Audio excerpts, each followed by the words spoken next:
First of all, a big thank you to viewer Mariana O for coming up with the idea of a quarantine home cooking series. We're going to put a little bit of a twist to it, and we're going to be cooking with ingredients that are left over in the grocery store. You guys have probably seen all of the crazy Twitter, Insta, and Facebook pics of the food shortages and empty shelves in the supermarkets as people are hoard buying for the quarantine. There are certain supplies like canned foods, rice, and chicken of all things that are either not there anymore or in really short supply. So what we're going to do is we're going to look for alternatives that are left on the shelves because they're either too exotic or weird for people to buy. And then we're going to look up a recipe that uses that ingredient and then try it out and see how it tastes. Hopefully the goal at the end of this is that we all expand our palates and discover some new foods we've never tried before. So let's head out to the grocery store.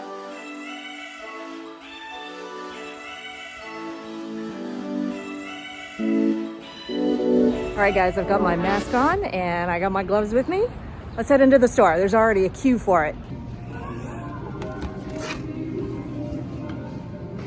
So I was here last week buying bread and I noticed that the peanut butter aisle was devastated. Probably hoard bought because people are stocking up for the apocalypse. So what they have left are all these strange nut butters like almond butter, cashew butter, walnut butter, these kind of funky spreads up here. And just to make it challenging, I thought I'd do this one. This is Biscoff spread. So for those of you that are not familiar, Biscoff is a type of speculoos cookies, really popular in Europe. They kind of look a little bit here like Scottish shortbread, except that they're made with spices and it's much crispier and thinner than Scottish shortbread.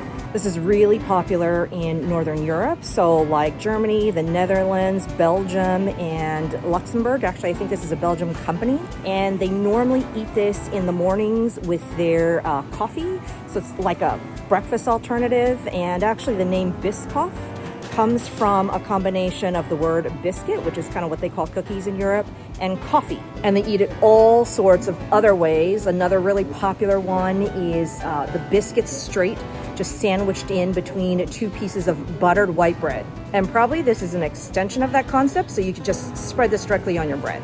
I found this awesome recipe for Biscoff milkshakes that I think my family will love and that we can have with our popcorn when we're doing our Netflix binging tonight. We're gonna need some other ingredients in order to make this, and I'm gonna start off with milk. You can actually use any type of milk to make it, but because in our family we tend to drink fat-free milk and some of us are lactose intolerant, I'm picking up the fat-free, lactose-free milk. Pretty much any type of ice cream with it, even the oat milk kind and the yogurt if you're looking out for your fat content.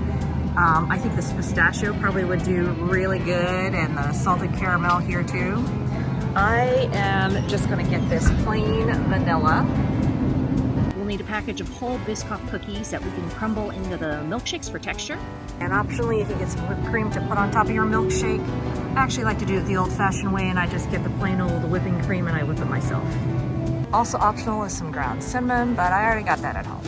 Wow, that was a lot more sane than a week and a half ago. They implemented some new social distancing guidelines in the stores here, so now they're limiting the number of people that go in and makes a huge difference. Got my groceries packed in the back.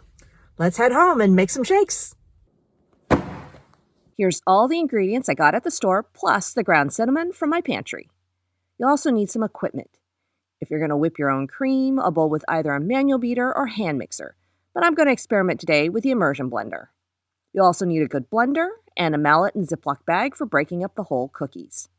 Oh, and if you have an ice cream scoop, which I don't, that will also be helpful for scooping your ice cream into the blender. Very important in this time of Corona. You especially want to wash your hands after handling any packaging too. We're going to start first by pre-prepping the whipping cream because after I'm done whipping it, I can then refrigerate it while I'm making the milkshake. Otherwise, if you do it the opposite way, the milkshake will probably melt while you're whipping it. The recipe calls for a half cup, which is only about this much. But I'm going to blend the whole entire thing. I can always use more whipped cream later somewhere else.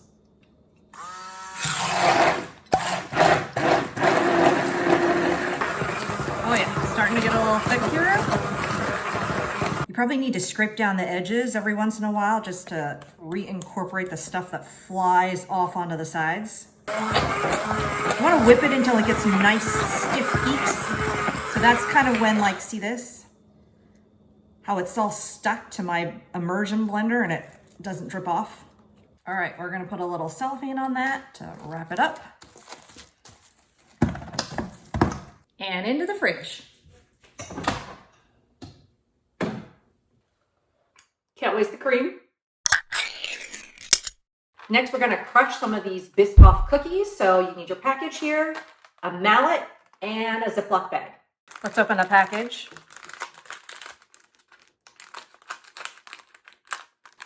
Ooh, look at them cookies in there.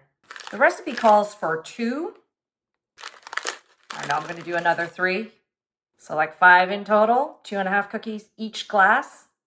Stick it into your Ziploc bag here. Seal it. And then we're gonna take our mallet here and very gently crush these cookies into little bits.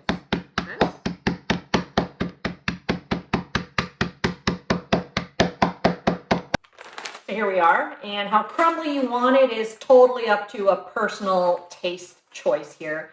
Tyler, who I'm making this for, loves cookies and creams, and he likes the cookie pieces really big. Okay, we're gonna set this aside, and now we're ready to make our milkshake. The recipe calls for 1 cup of milk,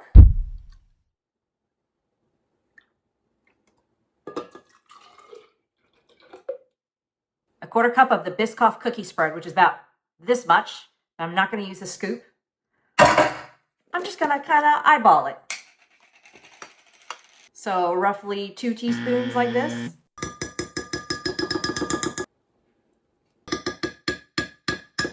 Then finally your vanilla ice cream. This is a little bit liquid right now because I've been talking this whole entire time and it just melted. So you want 2 really big scoops of this.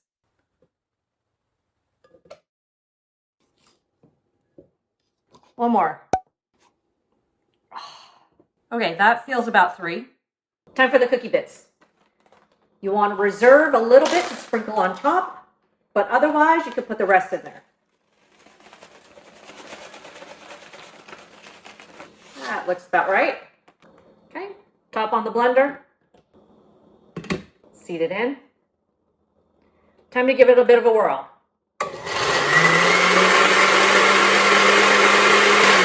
Got 2 cups. And we're just going to pour this in. Look how delicious it looks. Now to top it off, we got to take out our whipped cream.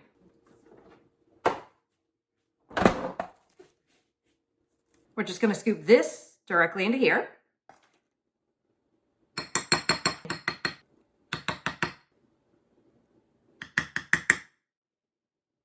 Beautiful.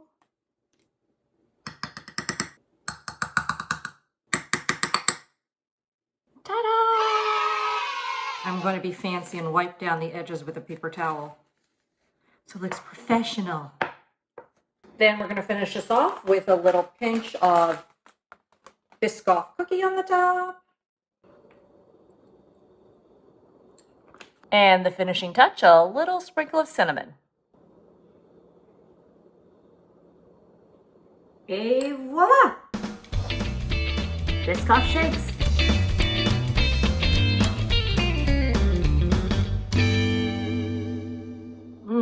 That's really yummy.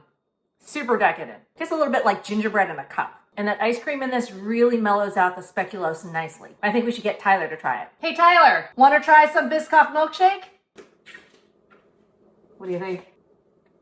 I love the sort of cinnamon taste you get from the Biscoff, especially the sort of creamy and smooth flavor. You blended this really, really well, and I really love it. It's also the cream at the very top, which adds to that sort of smooth texture that you get when you drink from it, and makes it rich, but not too heavy at the same time. And, you know, this is definitely restaurant quality right here. Have you been watching cooking shows? No, I haven't.